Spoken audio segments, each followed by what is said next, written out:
लीजिए सुनिए। मुंशी प्रेमचंद के लिखे उपन्यास रंगभूमि के 22वें भाग का वाचन मेरी यानी समीर गोस्वामी की आवाज में। सैयद ताहिर अली को पूरी आशा थी कि जब सिगरेट का कारखाना बनना शुरू हो जाएगा तो मेरी कुछ न कुछ तरक्की हो जाएगी। मिस्टर सेवक ने उन्हें इसका वचन दिया था। इस आशा के सिवा उन्हें अब तक ऋणों को चुकाने का कोई उपाय न नजर आता था, जो दिनों दिन बरसात की घास के समान बढ़ते जाते थे। वो स्वयं बड़ी किफायत से रहते थे। ईद के अतिरिक्त कदाचित और कभी दूध उनके कंठ से नीचे न जाता था। मिठाई उनके लिए हराम थी। पान तंबाकू का उन्हें शौक ही न था, किंतु वो खुद चाहे कितनी ही किफायत करें, घर वालों की जरूरत में काट कपट करना न्याय विरुद्ध समझते थे। जैनब और रकिया अपने लड़कों के लिए दूध लेना आवश्यक समझती थी। कहती, यही तो लड़कों के खाने पीने की उम्र है। इसी उम्र में तो उनकी हड्डियां चौड़ी चकली होती हैं, दिल और दिमाग बढ़ते हैं। इस उम्र में लड़कों को मुकब्बी खाना ना मिले तो उनकी सारी जिंदगी बर्बाद हो जाती है।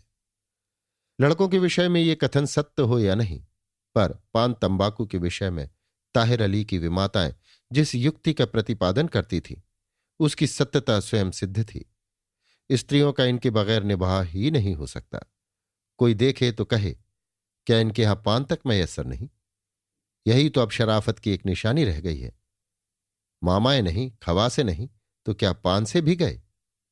मर्दों को पान की ऐसी जरूरत नहीं। उन्हें हाकिमों से मिलना जुलना पड़ता है, पराई बंदगी करते हैं। उन्हें पान की क्या जरूरत? विपत्ति ये थी कि माहिर और जाबिर तो मिठाइयां खाकर ऊपर से दूध पीते हैं और साबिर और नसीमा खड़े मुंह ताका करते। जैनब बेगम कहती, इनके गुड़ के बाप कोलू ही खुदा के फजल से जिंदा है। सबको खिलाकर खिलाए तभी खिलाना कहलाए। सब कुछ तो उन्हीं की मुट्ठी में है। जो चाहे खिलाए, जैसे चाहे रखें, कोई हाथ पकड़ने वाला है? वे दोनों दिन भर बकरी की तरह पान चबाया करती। कुलसूम को भोजन के पश्चात एक बीड़ा भी मुश्किल से मिलता था। अपनी इन जरूरतों के लिए ताहिर अली से पूछने या चादर देखकर पांव फैलाने की जरूरत न थी। प्रातःकाल था, चमड़े की खरीद हो रही थी। सैकड़ों चमार बैठे चिलम पी रहे थे। यही एक समय था जब ताहिर अली को अपने गौरव का कुछ आनंद मिलता था। इस वक्त उन्हें अपने महत्व का हल्का सा नशा हो जाता था। एक चमार द्वार पर झाड़ू लगाता, एक उनका तख्त साफ करता, एक पानी भरता, किसी को साग भाजी लाने के लिए बाजार भेज देते और किसी से लकड़ी चिराते। इतने आदमियों को अपनी सेवा में तत्पर देखकर उन्हें मालूम होता था कि मैं भी कुछ हूं। उधर जैनब और रकिया पर्दे में बैठी हुई पानदान का खर्च वसूल करती। साहब ने ताहिर अली को दस्तूरी लेने से मना किया था।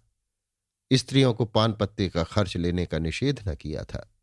इस आमदनी से दोनों ने अपने अपने लिए गहने बनवा लिए थे। ताहिर अली से रकम का हिसाब लेना छोटी बात समझते थे। इसी समय जगधर आकर बोला, मुंशी जी, हिसाब कब तक चुकता कीजिएगा? मैं कोई लखपति थोड़े ही हूं कि रोज मिठाइयां देता जाऊं, चाहे दाम मिले या ना मिले। आप जैसे दो चार गाहक और मिल जाए तो मेरा दिवाला ही निकल जाए। लाइए रुपए दिलवाइए। अब हीला हवाला न कीजिए। गांव मोहल्ले की बहुत मुरव्वत कर चुका। मेरे सिर भी तो महाजन का लहना तकादा है। ये देखिए कागज, हिसाब कर दीजिए। देनदारों के लिए हिसाब का कागज यमराज का परवाना है। वे उसकी ओर ताकने का साहस नहीं कर सकते। हिसाब देखने का मतलब है रुपए अदा करना। देनदार ने हिसाब का चिट्ठा हाथ में लिया और पाने वाले का हृदय आशा से विकसित हुआ। हिसाब का परत हाथ में लेकर कोई हीला नहीं किया जा सकता।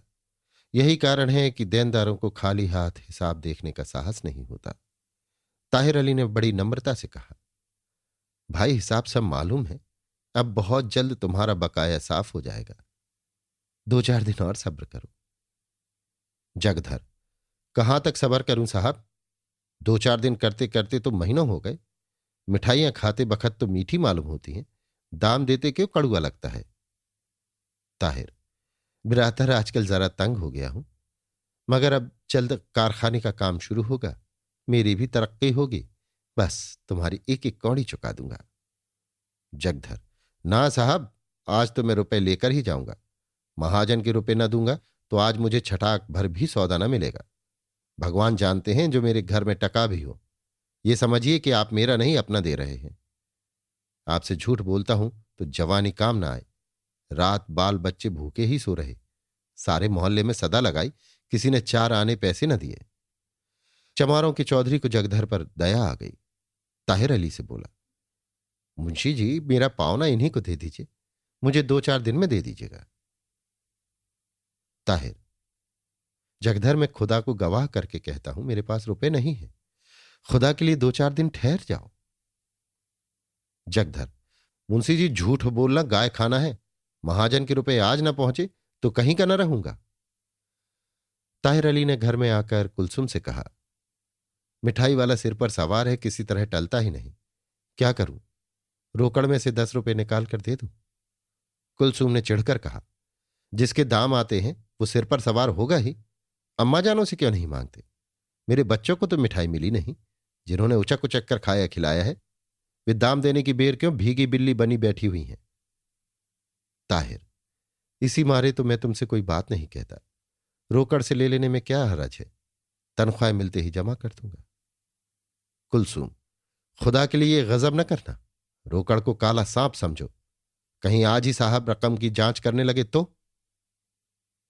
ताहिर, अजी नहीं, साहब को इतनी फुर्सत कहां की रोकड़ मिलाते रहें। कुलसुम, मैं अमानत की रकम छूने को ना कहूंगी। ऐसा ही है तो नसीमा का तौक उतार कर कहीं गिरो रख दो, और तो मेरे किए कुछ नहीं हो सकता।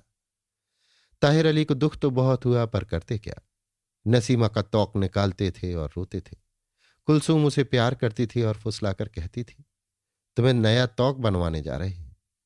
नसीमा फूली न समाती थी कि मुझे नया तौक मिलेगा।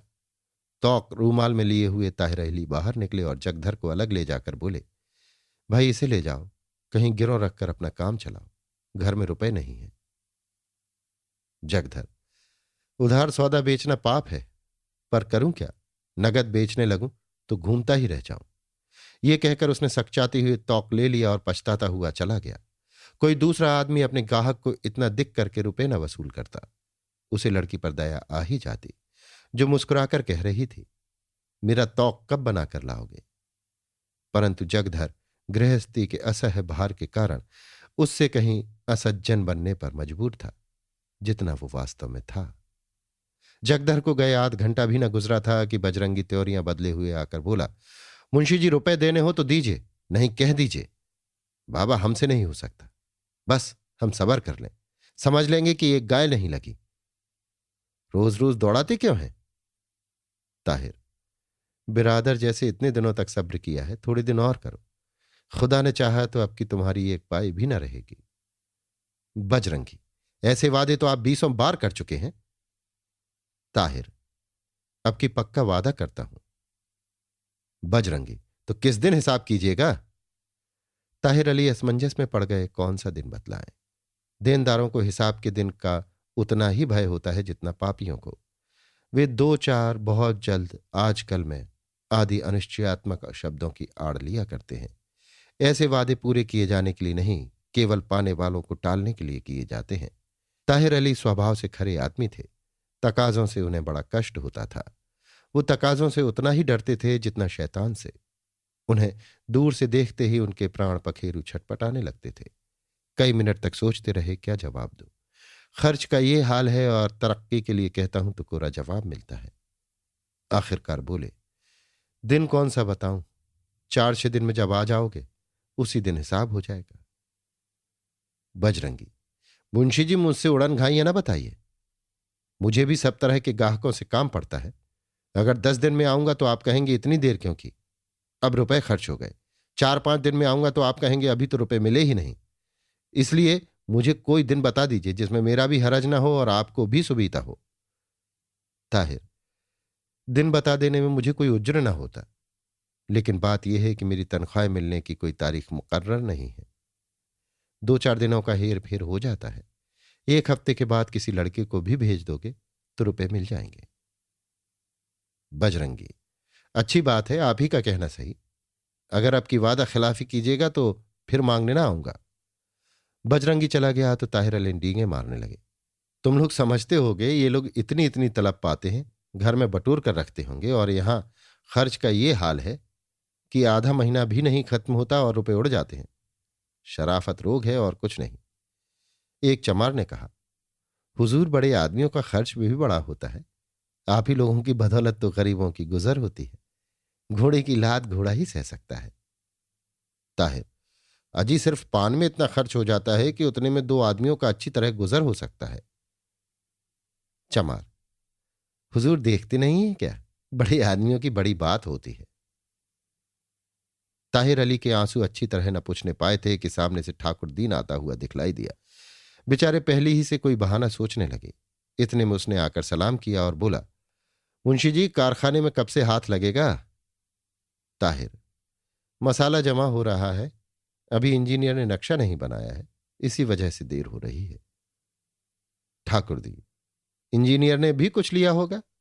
बड़ी बेईमान जात है हुजूर। मैंने भी कुछ दिन ठेकेदारी की है। जो कमाता था इंजीनियरों को खिला देता था। आखिर घबरा कर छोड़ बैठा। इंजीनियर के भाई डॉक्टर होते हैं। रोगी चाहे मरता हो, पर फीस लिए बिना बात न सुनेंगे।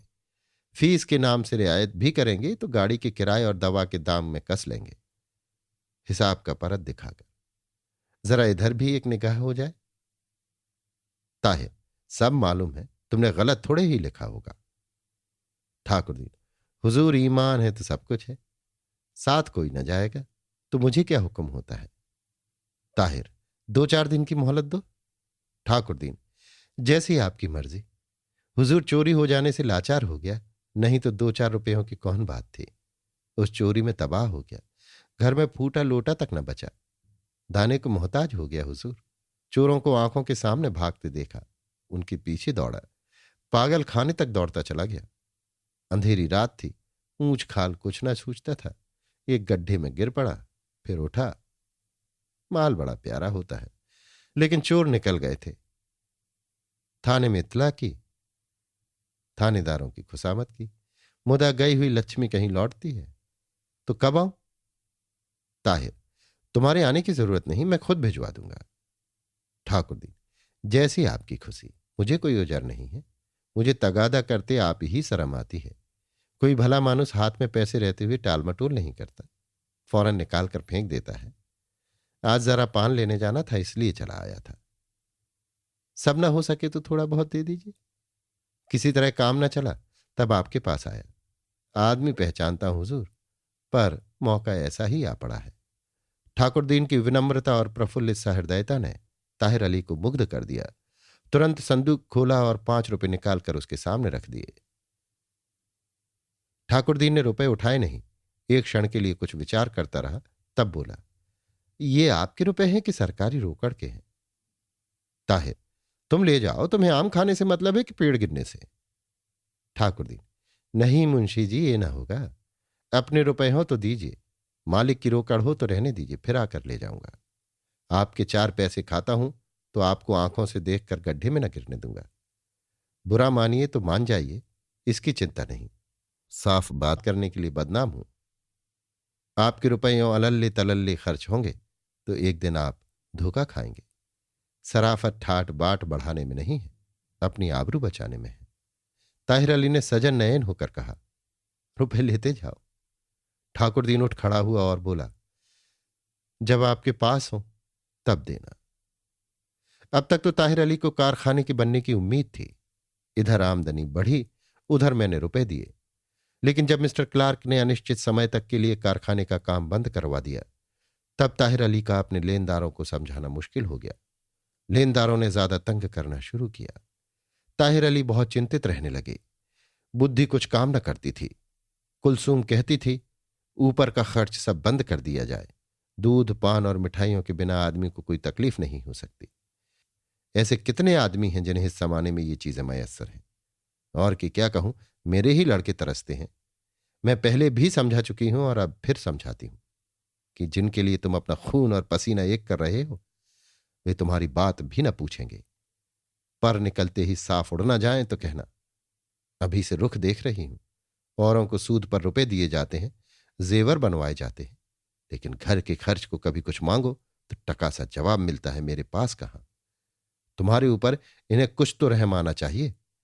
आज दूध मिठाइयां बंद कर दो तो घर में रहना मुश्किल हो जाए। तीसरा पहर था। ताहिर अली बरामदे में उदास बैठे हुए थे। सहसा भैरव आकर बैठ गया और बोला, क्यों मुंशी जी, क्या सचमुच अब यहां कारखाना ना बनेगा? ताहिर, बनेगा क्यों नहीं, अभी थोड़े दिनों के लिए रुक गया है। भैरव, मुझे तो बड़ी आशा थी कि कारखाना बन गया तो मेरा बिक्री बट्टा बढ़ जाएगा। दुकान पर बिक्री बिल्कुल मंदी है। मैं चाहता हूं कि यहां सवेरे थोड़ी देर बैठा करूं। आप मंजूर कर लें तो अच्छा हो, मेरी थोड़ी बहुत बिक्री हो जाएगी। आपको भी पान खाने के लिए कुछ नजर कर दिया करूंगा। किसी और समय ताहिर अली ने भैरों को डांट बताई होती। ताड़ी की दुकान खोलने की आज्ञा देना उनके धर्म विरुद्ध था, पर इस समय रुपए की चिंता ने उन्हें असमंजस में डाल दिया।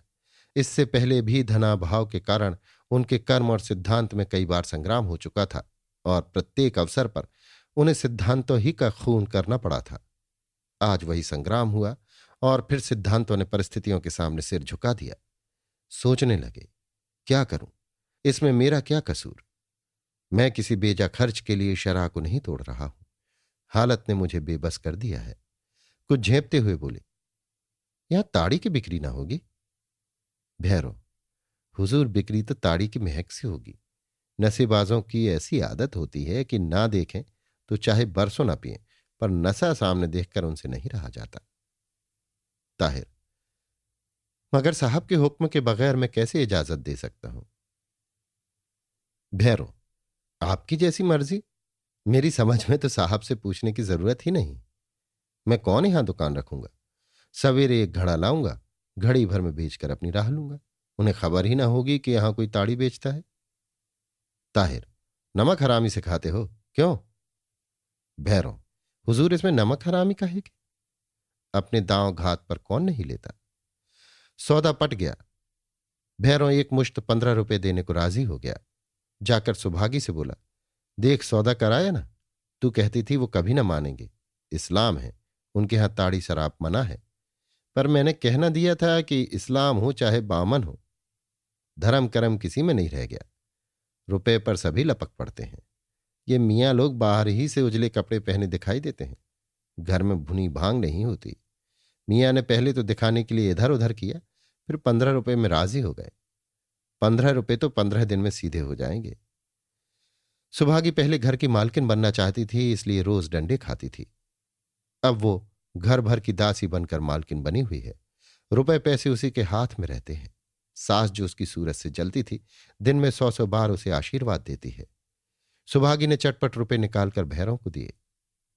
शायद दो बिछड़े हुए मित्र इस तरह टूटकर गले न मिलते होंगे जैसे ताहिर अली इन रुपयों पर टूटे। रकम छोटी थी, इसके बदले में उन्हें अपने धर्म की हत्या करनी पड़ी। लेनदार अपने अपने रुपए ले गए। ताहिर अली के सिर का बोझ हल्का हुआ, मगर उन्हें बहुत रात तक नींद न आई। आत्मा की आयु दीर्घ होती है, उसका गला कट जाए पर प्राण नहीं निकलते। अभी आप सुन रहे थे मुंशी प्रेमचंद के लिखे उपन्यास रंगभूमि के 22वें भाग का वाचन मेरी यानी समीर गोस्वामी की आवाज में।